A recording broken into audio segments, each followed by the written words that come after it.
കൂട്ടം തെറ്റിയ കുഞ്ഞാടായി തരൂര് നടക്കാൻ തുടങ്ങിയിട്ട് കാലം കുറച്ചായി. ഈ അടുത്ത കാലങ്ങളിലായി അദ്ദേഹം പിന്തുടർന്ന ഒരു സ്ട്രാറ്റജിയുണ്ട്.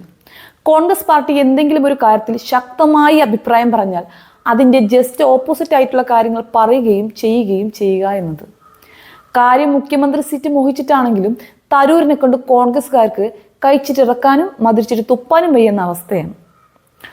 1 മാസം ജയിലിലടച്ച മന്ത്രിമാരെ പുറത്താക്കാനുള്ള ബില്ല് കേന്ദ്രം അവതരിപ്പിക്കുന്നതിന് മുൻപ് തന്നെ അതിനെ പിന്തുണച്ചുകൊണ്ട് തരൂർ തന്റെ നിലപാട് വ്യക്തമാക്കിയതാണ് കോൺഗ്രസ്സുകാരുടെ അടുത്ത തലവേദന. കോൺഗ്രസിനകത്തും പുറത്തും ബില്ലിനെതിരെ പ്രതിപക്ഷ പ്രതിഷേധം ശക്തമാകുന്നതിനിടയിലാണ് തരൂരിന്റെ ഈ നിലപാട് എന്നതാണ് ശ്രദ്ധേയമായ കാര്യം. ഈ ബില്ലനുസരിച്ച് 5 വർഷമോ അതിൽ കൂടുതലോ തടവ് ശിക്ഷ ലഭിക്കാവുന്ന കുറ്റകൃത്യവുമായി ബന്ധപ്പെട്ട് പ്രധാനമന്ത്രി, മുഖ്യമന്ത്രി, സഹമന്ത്രി എന്നിവരുൾപ്പെടെ ഏതൊരു മന്ത്രിയെയും അറസ്റ്റ് ചെയ്ത് 30 ദിവസം തുടർച്ചയായി തടങ്കലിൽ വെച്ചാൽ അവരെ സ്ഥാനത്ത് നിന്നും നീക്കം ചെയ്യാൻ സാധിക്കും. ഭരണഘടനാപരമായ ധാർമ്മികത സംരക്ഷിക്കുക, തെരഞ്ഞെടുക്കപ്പെട്ട പ്രതിനിധികളിൽ പൊതുജന വിശ്വാസം ഉറപ്പാക്കുക എന്നിവയാണ് ബില്ലിന്റെ ലക്ഷ്യങ്ങളെന്ന് കേന്ദ്ര സർക്കാർ പുറത്താക്കിയ പ്രസ്താവനയിൽ പറയുന്നുമുണ്ട്. എന്നാൽ ബില്ലിനെതിരെ വ്യാപകമായ പ്രതിഷേധമാണ് രാജ്യത്തിനകത്ത് ഉയരുന്നത്. BJP സർക്കാർ തങ്ങളുടെ താല്പര്യത്തിനനുസരിച്ച് സംസ്ഥാനങ്ങളിൽ കൈകടത്താനും ഭീഷണിപ്പെടുത്താനും വേണ്ടി ഈ നിയമം ഉപയോഗിക്കുമെന്നാണ് പ്രധാന വിമർശനം. മുൻ ഡൽഹി മുഖ്യമന്ത്രിയായ അരവിന്ദ് കെജ്രിവാളിന്റെ അറസ്റ്റും ഈ നിയമവുമായി കൂട്ടി വായിക്കപ്പെടാവുന്നതാണ്. അങ്ങനെ നോക്കുമ്പോൾ ഇതൊരു രാഷ്ട്രീയ പകപോക്കൽ കൂടിയാണെന്ന് പറയേണ്ടി വരും. ഇതിനിടയിലാണ് ബില്ലിനെ അനുകൂലിച്ചുകൊണ്ടുള്ള ശശി തരൂരിന്റെ പരാമർശം.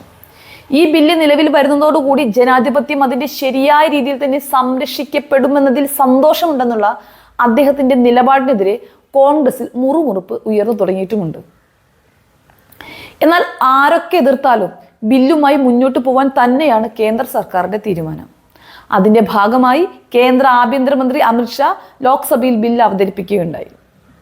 ഭരണഘടനാ വിരുദ്ധമായ ബില്ലാണെന്ന അവതരണത്തെ എതിർത്ത NK പ്രേമചന്ദ്രൻ പ്രതികരിച്ചപ്പോൾ തൃണമൂൽ കോൺഗ്രസ് MPമാർ ബില്ല് വലിച്ചു കീറി എറിഞ്ഞാണ് പ്രതിഷേധിച്ചത്. ഗുജറാത്തിൽ അമിത്ഷാ അറസ്റ്റിലായ കാര്യം ചൂണ്ടിക്കാട്ടി ശക്തമായ രീതിയിൽ തന്നെയാണ് KC വേണുഗോപാൽ ബില്ലിനെ എതിർത്തത്. സത്യം പറഞ്ഞാൽ ഈ ബില്ല് നിലവിൽ വന്നാൽ അഴിമതികൾ കുറയുമെന്നാണ് നമ്മുടെ കേന്ദ്ര ഗവൺമെന്റിന്റെ കണക്കുകൂട്ടൽ. അതൊരു പരിധിവരെ ശരിയാണെങ്കിലും ഇതിന്റെ മറുവശം കുറച്ച് കുഴപ്പം പിടിച്ചതാണ്. ഭരണകക്ഷിയിൽപ്പെട്ട ഒരാളിന് ഈ ബില്ലിലൂടെ തന്റെ എതിരെ നിൽക്കുന്ന ആളിനെ കള്ളക്കേസിൽ പിടിച്ച് അകത്തിടാനും ഈ ബില്ലിലൂടെ അവരുടെ മന്ത്രിസ്ഥാനം തന്നെ തെറിപ്പിക്കാനും സാധിക്കും. അപ്പൊ പിന്നെ ഗുണത്തേക്കാൾ അധികം ദോഷമായിരിക്കും ഉണ്ടാവുക. അതേസമയം 30 ദിവസം വരെ ജയിലിൽ കിടക്കുകയും ശേഷം കുറ്റവാളി എന്ന് തെളിയുകയും ചെയ്താൽ സ്ഥാനം തെറിക്കുമെന്നും അയാൾ പിന്നീട് ഒരിക്കൽ പോലും മത്സരിക്കാൻ യോഗ്യനല്ല എന്നൊരു ബില്ലാണ് പുറത്തിറങ്ങിയത് എങ്കിൽ ജനങ്ങൾ അത് 2 കൈ നീട്ടി സ്വീകരിച്ചേനെ.